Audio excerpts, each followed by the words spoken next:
Airport में मैं आज पहुंचा और उसी एयरपोर्ट में अपना लगेज के लिए वेट करते-करते वीआईपी रूम में ये बीजेपी के लीडर भी थे। उन्होंने नमस्कार बोला, मैंने नमस्कार बोला। एक लीडर ने पूछा कि ये एयरपोर्ट आपके फ़ादर ने बनाया या ग्रैंडफ़ादर ने बनाया? मैंने कहा मेरे ग्रैंडफ़ादर ने बनाया। नमस्ते बोला, मेरा लगेज आया, मैं निकल गया, उनका सामान आया, वो लोग निकल गए।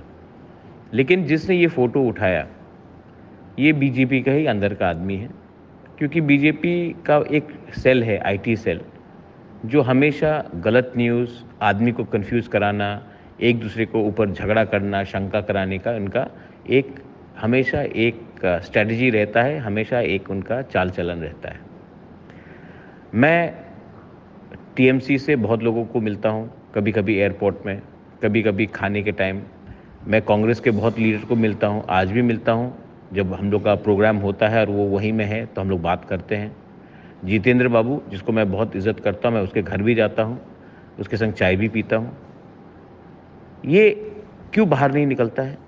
लेकिन जब भी बाय चांस कोई पब्लिक एयरपोर्ट में हो या कहीं में हो, सीएम के संग अगर प्लेन में बैठा हो, तो ये क्यों लीक होता है और हमेशा बीजेपी के संग ही क्यों लीक होता है?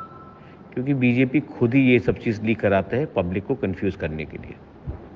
मैं आपको क्लियरली बोल रहा हूँ कि इस इलेक्शन में बीजेपी को मुँह तोड़ जवाब तीपरा मौथा देगा। बेलाइनो हम